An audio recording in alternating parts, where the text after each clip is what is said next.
Back to the Scrabble Players Championship 2026. We are sticking with Joey Mallick here in third place now after beating last year's champion, Nigel Peltier, but he has an opponent to face here, Will, and what an opponent this is. Jason Lee in first place at 13-3. But what's more about this matchup is Jason has had Joey Mallick's number for very, very many years. There are only a few people that have played Joey Mallick 30 or more times that have a really good record against him. Jason is one of them.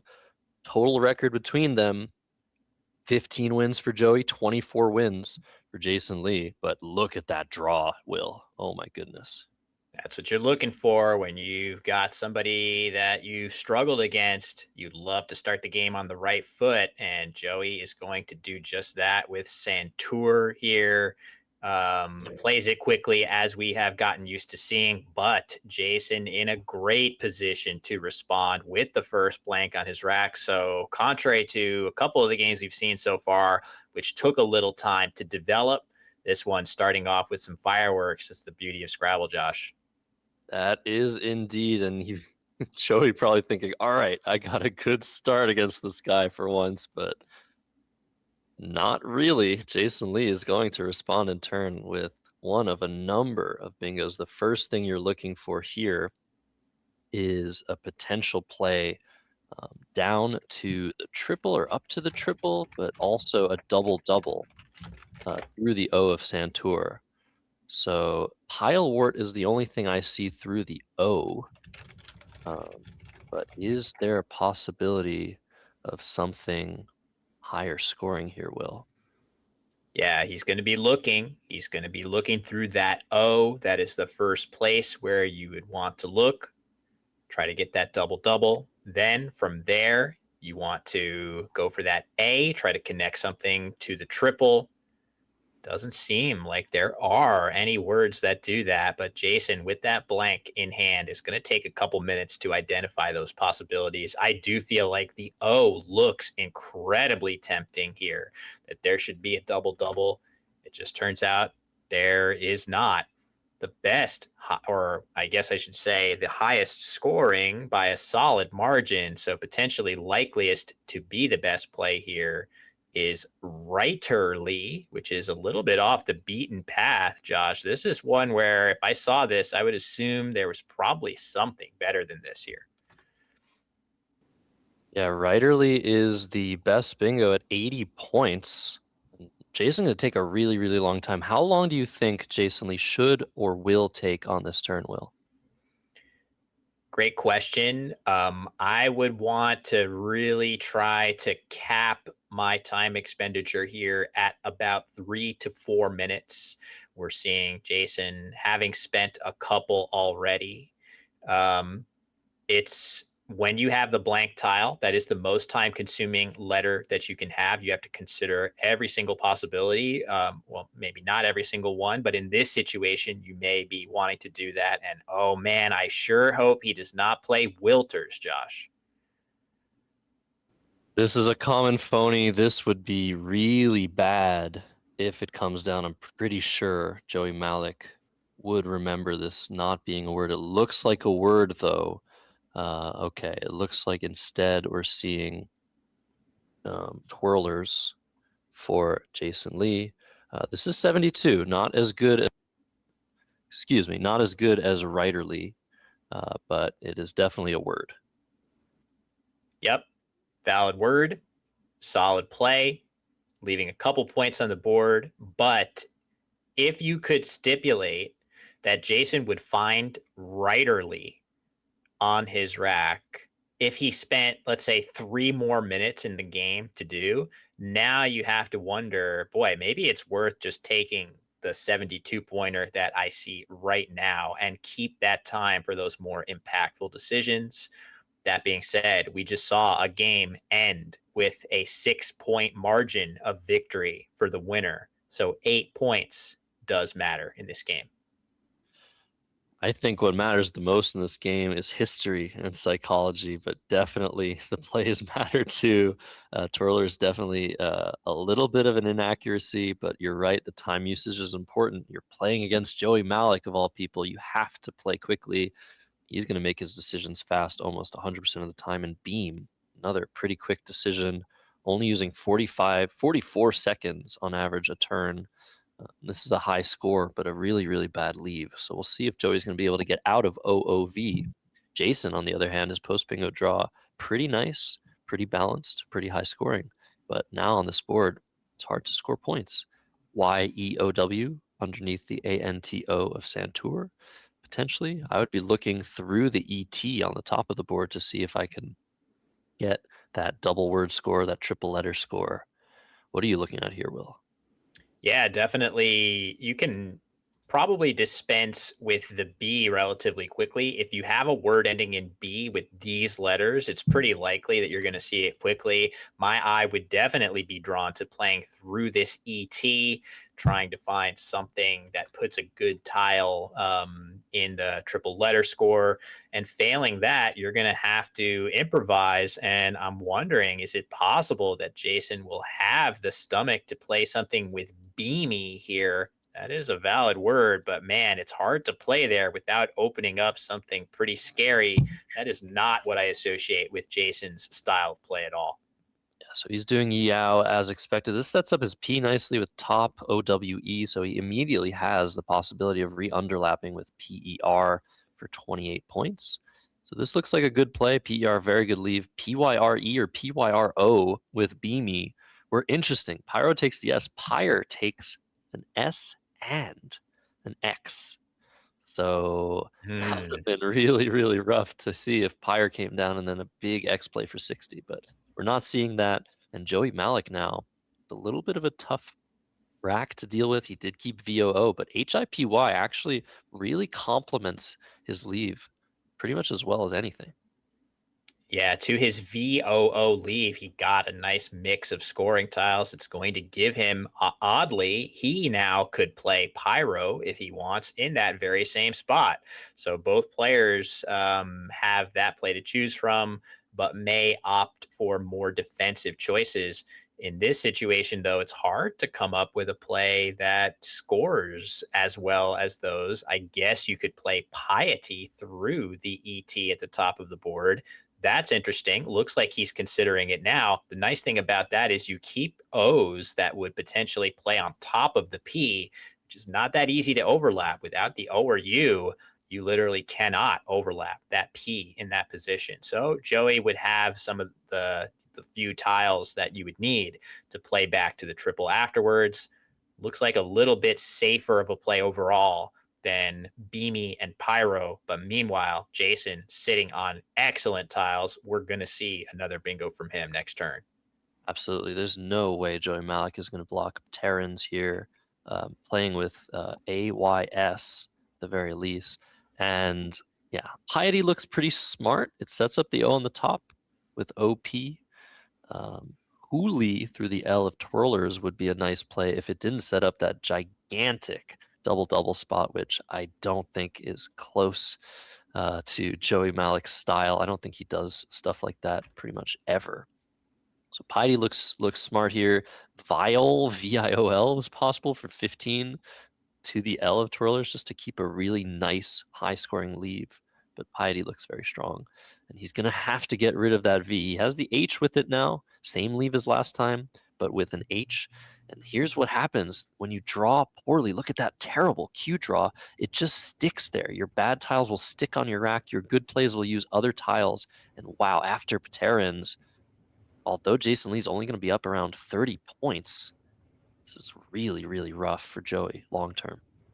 Yeah, really tough draw of that Q there. Certainly, maybe literally the last tile that Joey wanted to see, as long as it didn't come along with some kind of support like a U. Now you've got that same issue. Joey has left OOV, and he left that by itself after Beam, and with an H after Piety. And it's going to be difficult for him to either shed the Q and not keep all that stuff again, I guess you can play cough here through the P of Terrans. That looks. He's going to play it Oh, fast, Josh. oh, Wow, that's surprising. I'm not sure this is worth it. Obviously, you want to dump the Q, but at this cost, that is a steep cost to pay. it's 18 points, and you can draw a big play on the bottom left with the V, like Ovine, Ovoid. I really liked keeping that Q, playing Moho or Homo with OP, scoring way more points. And if you draw an I with that Q, tons of I's left. You're threatening QI and MI, QI and HI for over 30. I think patience was lost here for Joey. He did not want to keep a V and a Q on his rack. So a very sensible decision. It was a quick decision, and I'm not really sure it's really worth it, especially since that bottom left triple is easy to access. Lots of 5-letter words starting with a vowel will be drawn on average by Jason Lee, but in this particular case, no. In this particular case, it looks like Joey will have that spot. But Kagu keeping IIE, that's a pretty good way to get rid of a terrible set of tiles on Jason Lee's redraw after Terrans. He needs to avoid drawing a third eye, but he could easily get through this rack. Yeah, for sure. That was by a lot the best play. Of course, the leave of EII is not ideal, but that play scored 31 points, which is definitely way more than you're going to get with anything else, and uses up that top triple. So there are a lot of good things about this, the leave being the only blemish. And with tiles as bad as Jason had, you're going to get some kind of a blemish on your move, whether it's a bad leave, a low score. You're going to have to pick your poison. Jason absolutely dead on to play Kagu there. And now back to Joey, who plays his Q, does not get hit with a big play in the lower left of the board, but he himself doesn't really have a great play in that spot either. He's thinking about playing No, closed. no. This is not a word. Oh, right. That is one of the most common phonies. So could he go back to this well? He's played a phony in the previous game that was not detected. This is a tough challenge for Jason, though. What do you think, Josh? Is Jason going to know this? If cloved is the play, I think he's going to play it on top with days in the center of the board. Will Jason have it in him to make a huge challenge here? Why hasn't Joey played this yet? Because he is not sure if this is a valid word. He's trying to think in his memory bank. Has he seen this word before? There might be something in his head saying, "Huh, something about this word." And that's the thing with the word like cloved. It looks so word-like, Will. And I think in these players' long history of tournament Scrabble and competitive Scrabble, cloved has been played against them, or they have played the word. If you've played cloved before, that's how you remember that it's not a word. But if it's been played on you, your brain is going to play a trick on you. Your brain is not going to really remember if it hit the board and wasn't challenged. It's not going to remember if it's not a word. That's the brain psychology of Scrabble, and is why it's so difficult sometimes to get everything straight. Cloved is not a word, and Jason is probably either going to just accept this as like, yeah, that's a word, or he's going to think about it. And once he thinks long and hard about this, challenge, but there is no hold. And that's the thing. He No has reaction. not. There's such a big chance that you just don't even think about this. And this play will not get challenged. And this is the second phony in 2 games by Joey Mallick. Very important for Jason Lee to have challenged this. Yeah, that play, as he's now counting the score, it should be noted that Joey had plays like homed here for 35 points. Yes, it would have left CLV, but very good scoring plays here. Of course, the M is the only tile that he did not expose with his play of cloved, so Jason can't know that. But I do feel like if you're Jason and you're trying to evaluate, could this be a phony? You would want to see it score a lot higher to start considering it more, critically, or I don't know, block a bingo, something like that, where you have more incentive to consider challenging. But it's sort of in the interior of the board and not that critical of a spot, and it doesn't set off any alarm bells. So we move on. Missed opportunity there. Joey gets away with one again. Yeah, crazy stuff again. It's just about hesitating. If you don't hesitate, this just looks like a word. You don't even think about it. But if you think about it, maybe you can remember at some point cloved was played and it's not a word. I've played cloved, so I'm in a position where I knew straight away this wasn't valid. But I think there I goes have too. TITI for 13. A very good play. It blocks a lot of the high scoring 5 letter words on the bottom left. But will Joey be able to maximize the value of this X? He's drawn super well after his play, being rewarded for it in some way. But there doesn't appear to be a 5 letter word starting in AX. He's just one tile off. Yeah, that's certainly what he's going to be looking at. Playing something with the word form of AX blank, blank, blank down all the way. There are a bunch of words like that. He does not have any of them here. Once he rules that out, it does feel like something just like ox in the upper corner, leaving the very solid realm as a leave would be a reasonable option. But there is going to be other stuff for him to consider here. If he wants to score a little bit better, maybe will he opt to play Amol in this spot, Josh, just to cover it up? It is kind of a scary spot. A lot of I's, a lot of other tiles that hook HI still in the pool, C, G, among others. So I wonder, a lot of different ways he could go. Not a clear decision. Definitely a good position for Joey. He is down 35, but his letters are really nice, really balanced. He's going to be able to score, make good plays for the next couple of moves. Amol is the play that makes sense. It's 36 points, keeps the X. You have big chances of drawing Axe or Ox on the top right again, or even some overlap on the bottom. But it also breaks up the rack a lot, plays all 3 of your vowels. LX can go south. If you draw 3 consonants, 4 consonants, even 5 consonants are possible after a play like Amol. So I think Ox, to me, looks like the best option for him just to keep things a little bit safer in terms of leave. And AELMR, that could easily turn into a bingo. This board isn't great for bingos, but 8-letter words are possible. And the T and TT is a potential spot. And underneath the OW of Yao, you're keeping ME at the very least. That's a nice spot that's been open for a while. So I really think Ox on the top right is what Joey's going to choose. Can't feel great. There's a blank out. There are S's out. You don't have any of those. You're just so tantalizingly close to better plays, but I think this is the play.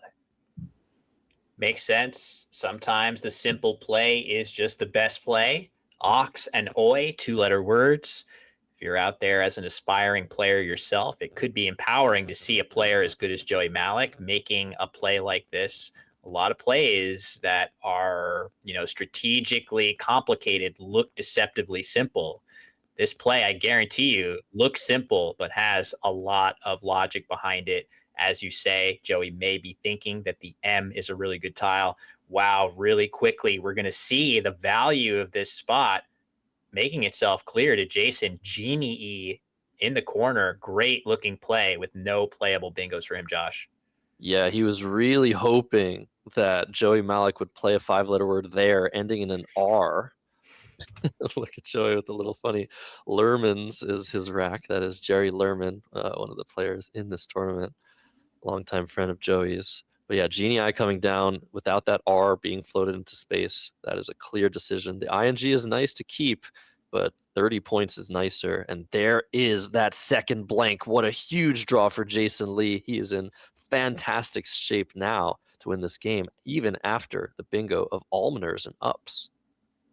Yeah, just in the nick of time is Joey going to get this bingo down because Jason is going to counter right back and Joey's going to be in a similar situation needing something else in order to continue clawing his way back. So things looking very good for Jason. You mentioned it at the outset, Josh, that Jason with a very strong head-to-head record against Joey Mallick, and we could be seeing another game start to tip further on the scales toward Jason as he is at first place in the standings after 16 rounds of play, could be poised to get another win. But after the trade of bingos, it's still going to be anybody's game. Plenty of terrible tiles that Jason could draw, plenty of good ones left for Joey to draw.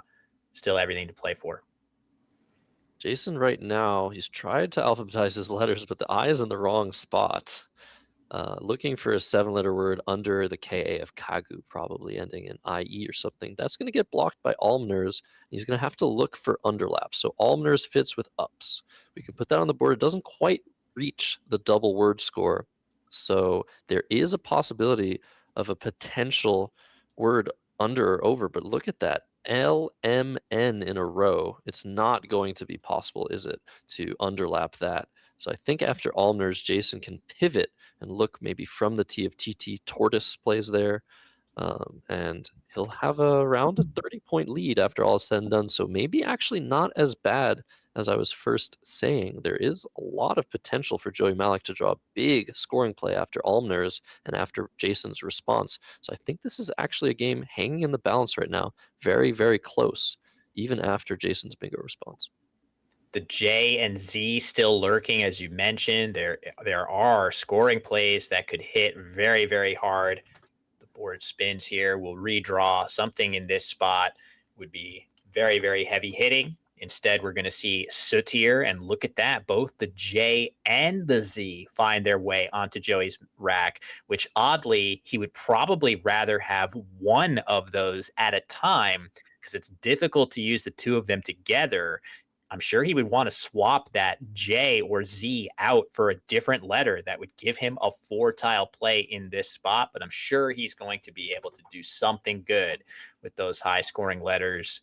Oh, jaunts to the E of Sutir looks like a great option for him right now. Yeah, if he sees that, that's coming down very, very quickly. So this is a very interesting situation, Will, because Joey Mallick is down 4 minutes on the clock. Have you ever seen that? Jason Lee playing quickly, confidently, and he's ahead by 40. This is basically how a lot of the games between these two go. Joey's made a run for it recently. He's won a few games against Jason, but he was on a crazy streak at some point. John's for sure the play for Joey to take a small lead. And I think this was a pretty big swing. Joey drawing the J and the Z, 2 tiles he was probably afraid of in response to Almner's, but then he gets bingoed on. And so suddenly, maybe not. Maybe this isn't a good position. If Johns comes down, look at what you're writing on the board. Bod will play underneath the LMN. Just as I said, you can't underlap, but this is a miss. It feels like there's a G out to punish this. There's an S out to punish this. Cuz for 39, setting up Zaz or Zag, Jaunts was 50 points, almost 50 points, 48, I think, and that was missed. Yeah, it's going to be one of those, some of the most maybe underappreciated way that luck can manifest itself in the game of Scrabble is when you make a mistake, does it just happen to be the case that it benefits you based on the tiles that your opponent has? And in this particular case, yeah, I think we would have wanted to see Joey play jaunts right here, but blocking the 5-letter overlapping play right here by denying the B underlap of the A of Almner's actually makes Jason's move much, much tougher. Crazy that Jason actually did draw an underlap with the pattern of consonant, vowel, vowel, vowel, consonant, which is the only way without an M, I suppose, under the M of Almner's that you're going to fit a word in that spot. Not many words fit that pattern. Jason had one and it gets blocked. So yeah, now we move on with a tie game, Josh. This one getting very, very interesting. And if you're Jason Lee here, like you said, the play of Bod being blocked, you are scared because looks like a play you would almost certainly not make unless you had an underlapping hook to Za. So Jason probably thinking Joey has that last S. He couldn't be further from the truth, though, if that's his thought process, but you don't know. You have no idea what Joey Mallick is holding. So suddenly, things have actually swung in Joey Mallick's favor, at least momentum-wise. Jason Lee is probably going to take quite some time here trying to figure out if he can do anything about that huge spot that Cuz just created. 50 points are super easy under there, but what can Jason do to block? He would have to sacrifice tons of points to do something about that spot. Is he just going to play Obad, A-U-B-A-D-E, to that E in Sutir, keep 2 E's, and try to gun for the G or the S? This is a really, really difficult position now. Yeah, you're so right that it is so difficult because of the likelihood that Joey has the last G after a play like cuz. It's just so much likelier than usual. There must be other ways that Joey could have scored decently without creating the zag hook underneath. But yeah, certainly if he had the G, that would hugely tip the scales in favor of such a play. So Jason may just have to hope that Joey didn't have or potentially missed something better somewhere else. Much more likely, again, at this level, that Joey just didn't have a better way to use his Z. And maybe Jason can be the one to take that little small lead and snag that G himself. He will be so happy to see that tile find its way onto his rack if indeed he can draw it. So now he's shifted to potentially just taboo. Is that what he's considering? Maybe trying to keep a good bingo leave together could be an option for him. Yeah, this is such a difficult turn. Trying to find options here. EAU would be nice, but I don't see anywhere that really fits on this board. And Jason Lee, yeah, starting to be in the tank. We might see a reversal of clock times here. Jason Lee falling below Joey Mallick on the clock, but both players have tons of time, excuse me, to think about the rest of this game. If Jason Lee plays Obad to the E, that will block the play that Joey's been thinking about, Fan Jet through the E of Sootier. And if you're Joey, you're probably like, oh, I'm really glad Jason hasn't played quickly because that probably means he doesn't have a hook to Za. True. And yeah, just pointing out also that the unseen pool is in favor of a play using those consonants that Jason has. You don't have to go for a balanced leave when the pool is double as many consonants as vowels. So that does tip the scale a little bit in favor of a play like Obad or Tabooed in this spot for a couple more points. Either of those look pretty good here. Joey does indeed. He had set up Fanjet, but now, Josh, he may be thinking about playing Daft, setting up his J, which would be a very interesting 1-2 punch for him to make. Not sure if that's worth doing compared to just playing the J now, but a really interesting idea that I believe he's considering strongly. Yeah, that's a really cool option, just the setup play. But Tabooed would be fantastic. I feel like that's a better version of Obad. So if that does come down, in the end, then we're going to have a game. It's going to be a race to the S or the G to give some player an advantage. We might see a bingo still on this board. It is possible.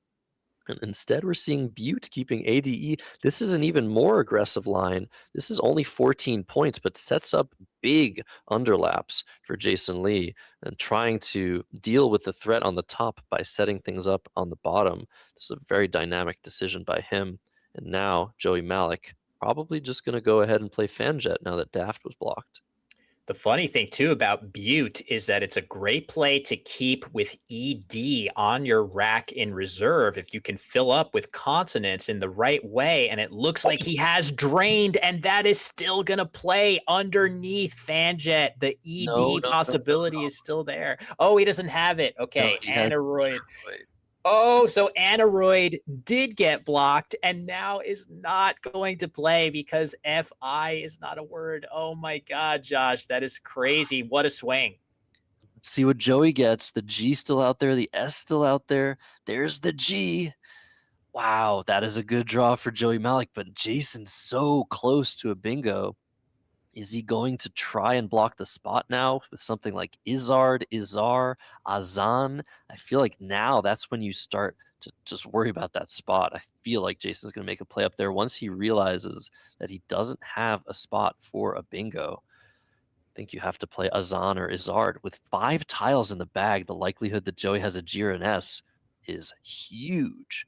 But Jason Lee's so close to a bingo. Maybe he can play something like LO for 2, MO for 4, and just draw into so many different possibilities. But he's going to have to look at those options and see if they're worth doing.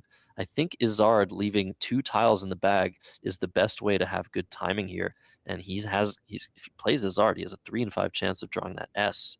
And then Joey Mallick, I mean, he won't have any good plays. You might have to play something like Tagged from the T in TT. So Izard, I think, putting Jason Lee in a very good position. He's already, you can tell those tiles set off to the side. He's already thinking about that exact thing. If so, this is interesting though to think. Joey playing fan jet.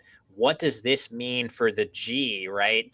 Is it possible that Joey would play this simply to block this area and hold the G in reserve, even if you had stuff like Fang here, which would have put you much further into the lead? Even if you didn't have the G, you're drawing 5 tiles and your likelihood of getting it is very, very high. So I think you still have to play as if this spot right here is the key spot to obstruct. The question, though, is the score of the game close enough or far enough that you need to pin your hopes on potentially playing a bingo instead of just getting that timing edge going into the end game? I think the score is easily close enough where Jason can afford to be patient, not necessarily go for broke on that bingo, score well, block zag, and maybe still draw into something from that consonant heavy bag. He's considering Azan now. The timing is worse. It sets up a big S spot you don't have while blocking the bigger one. But it does leave something that is much likelier to result in a bingo on the bottom row under the FA of Fanjet. Remember, Butte set up ED plays. Fanjet remains a play that leaves ED bingos on the board. It's just that Jason drew into OID bingo instead of ED. So if you play Azan, the likelihood of drawing a bingo on the bottom is pretty high. I really think that it's just not quite good enough, and that Izzard will be Jason's ultimate choice here. But he's considering both of the plays. He's going to look at the unseen pool, try to assess how likely it is Azan will result in a bingo for him. Yeah, now it looks like he's considering a slew of other options that might be more bingo prone. And again, if you can find a play that nearly guarantees you the ability to bingo, some kind of a fish underneath here or here that opens up this lane of the board to pair with this spot, if you have a fish that gives you 80% chance to bingo or something like that, that might just be the way to go here. It's all about what is the play that you can make and what are the eventual chances of you bingoing. Instead, he is going to play Izard, and this cripples Joey's ability to do anything on this turn in terms of scoring without that zag hook available. Will Jason Lee draw the S? Will he draw the V? Will he draw the F? Will he draw the H? 3 out of 5 tiles being drawn out of this bag. It's an important one. The most important one of the game. There's an F. There's Flavone? And there's an H. Oh, not quite. Okay. So I thought that would be hilarious if he drew into Flavone, that would have played down here. It turns out though he does not draw that, but he has very good scoring tiles. But the last 2 tiles in the bag are LS, which is going to help Joey to draw that 4th and final S here. So this is a really tricky position. Can't wait to see how Joey navigates this. 10 minutes left on his clock to sort it out. Yeah, apologies saying tagged would be played. Joey has 2 Ds, not 2 Gs. So this is actually, I think you want to play a lot of tiles here and try to go out next move. But yeah, that was probably actually the worst draw Jason Lee could have gotten out of that pool of 5 consonants. But yeah, Flavone would have been really funny considering the fact that Jason Lee is a chemistry professor by trade. Joey Mallick, on the other hand, is looking at playing Adage that only plays with F, A, A, G, and N, E, or F, E, right? I don't see a better spot for that. That seems extremely risky. You just get hit with overlaps that are a little bit too heavy after a play like that. I do feel like something like gadded through the D of Izard is significantly safer.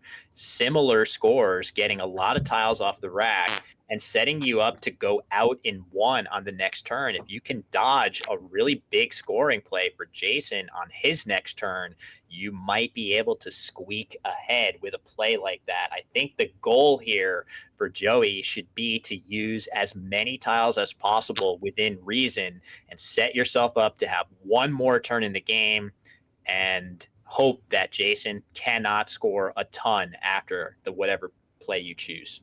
So let's assess this position. Joey Mallick looking at an unseen pool that you see on top of Jason Lee's player camera.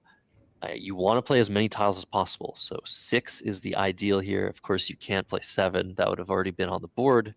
6 tiles would be ideal. 5 is the second best. You really want to go out before Jason. You need that tempo. You're down 14. Gadded is a great choice through the D of Izzard. I think in either spot doesn't really matter. But I feel like Joey Mallick, looking at the unseen pool, might actually play graded through the R of Pterans, keeping an A and an E, hoping to draw outplays not only under the FAN of Fanjet, but also potentially from the C of Cuz on the top left, or from the D or through the D of Izzard. I feel like that might be his best chance. Look at this, though, Josh. You really have to be cognizant that there are plays available in the unseen pool that score a ton. You have to be worried that whatever you choose also needs to score enough that your eventual outplay actually wins you the game, facing a 39 pointer in Hen. If Jason has those 3 letters, among other things, the H looking pretty good, the HE combination hitting quite hard at the top of the board. So, not sure there's a way to obstruct that. I think from Joey's perspective, the saving grace of a play like Hen being on Jason's rack is that he is likely to not be able to use the V and F if he makes such a play. So your eventual outplay is going to collect way more points than usual off of Jason's rack. So much it depends on how much Joey is able to score here and does he draw outs that score enough. So, man, this is a very, very tricky position. The play of graded looks reasonable. Gadded looks reasonable.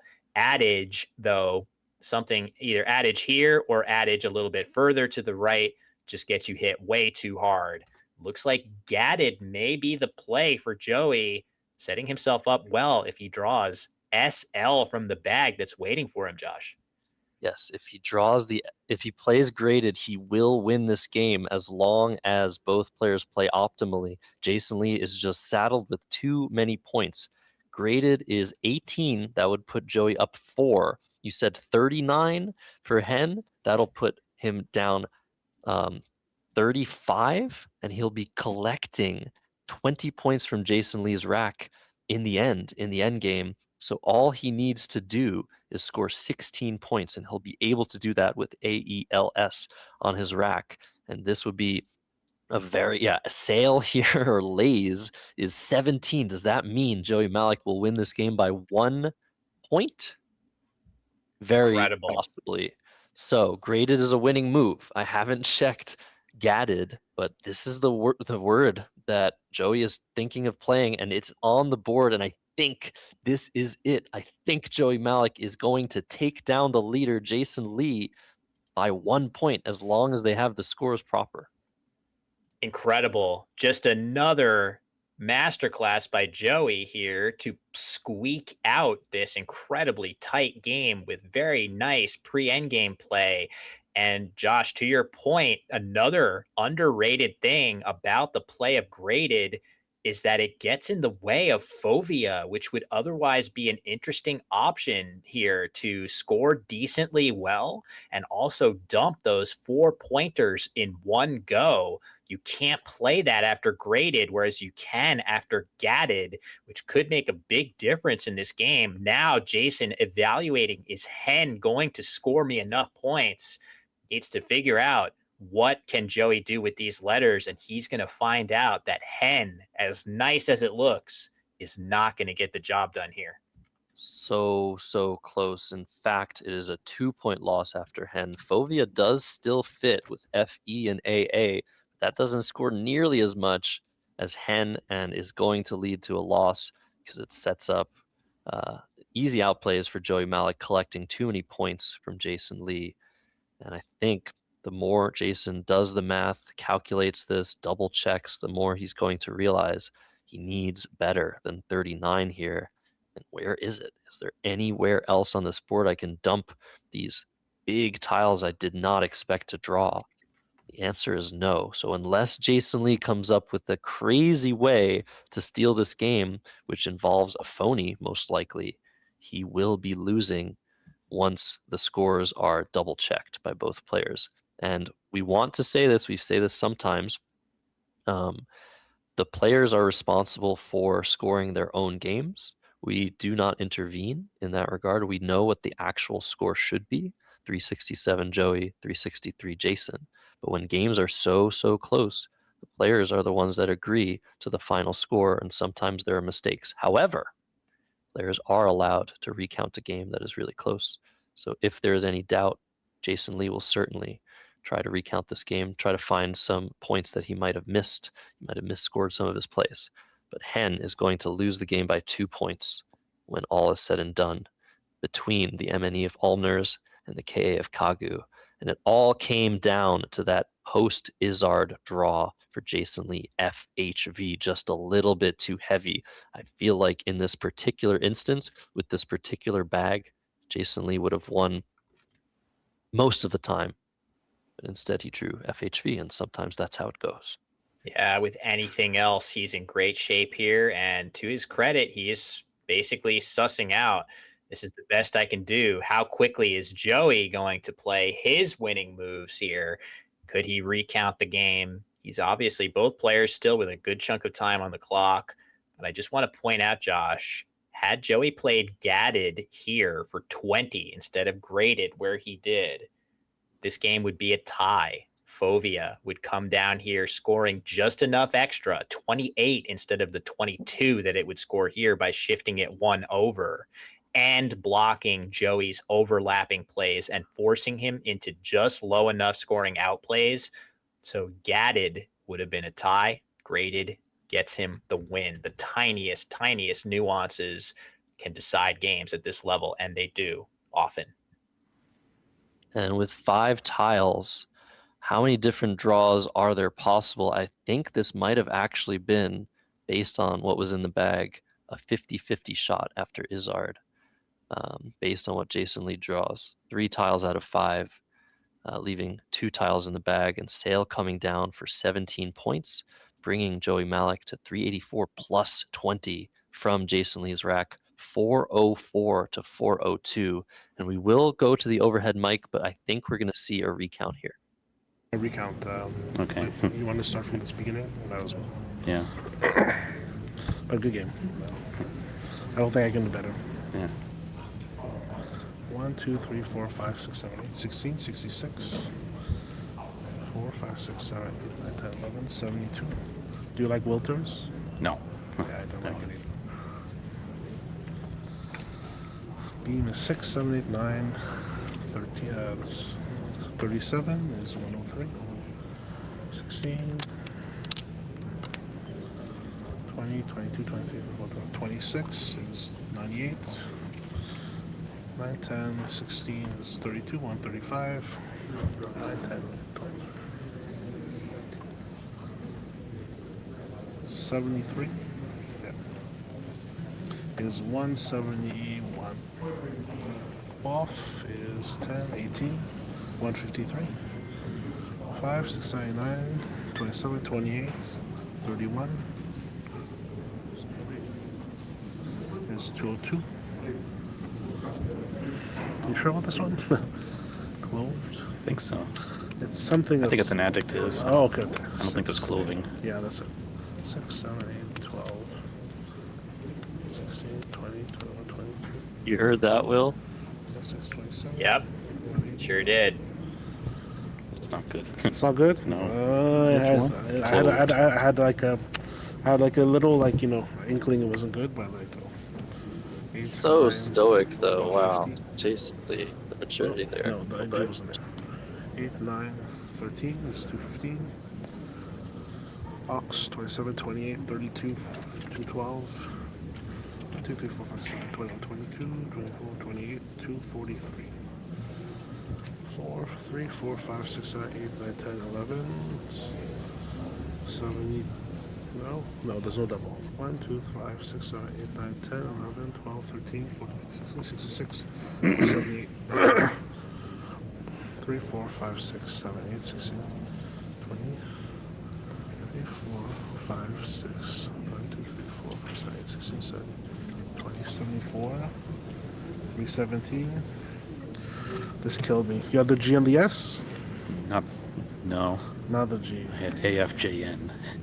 You have J. Oh, we didn't have the S. No. Jesus Christ.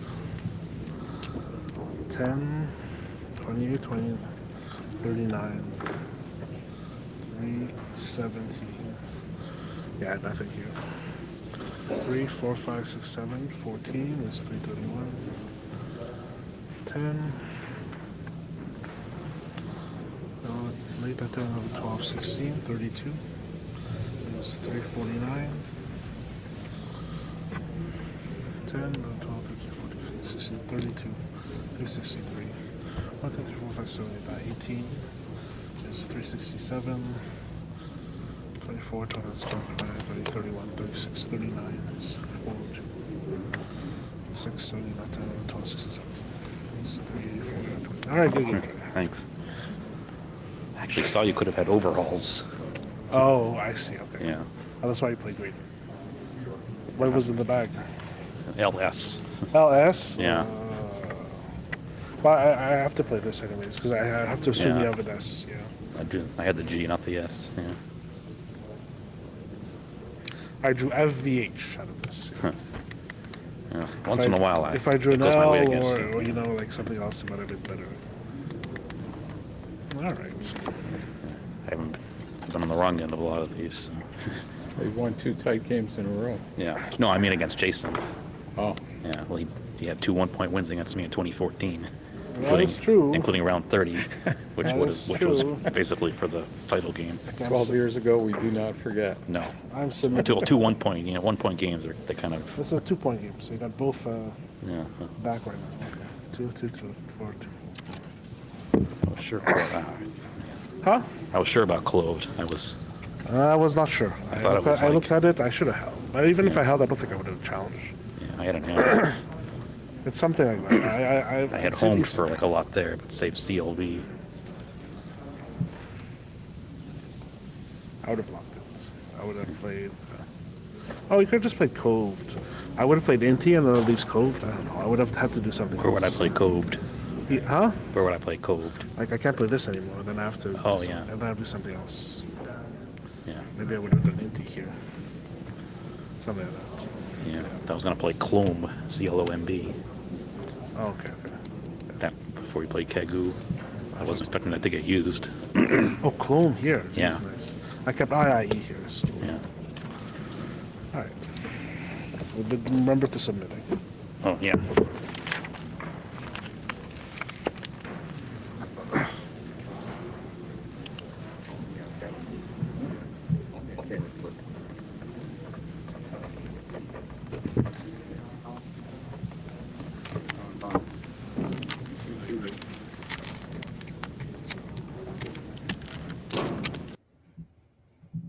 Alrighty, so after that recount, it was a very instructive recount.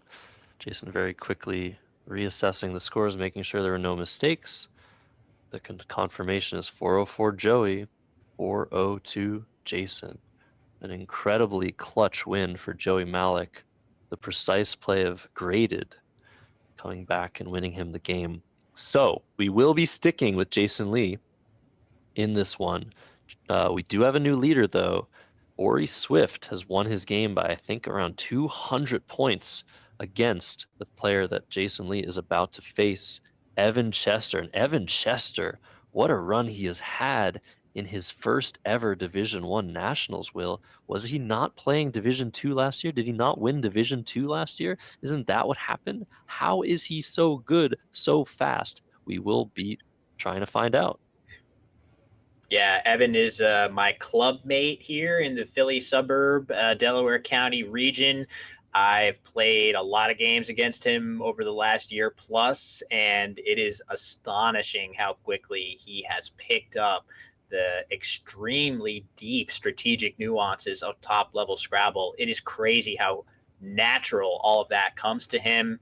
The word knowledge part is something that takes time for all of us. His strategic acumen is just so advanced. The word knowledge is coming along rapidly.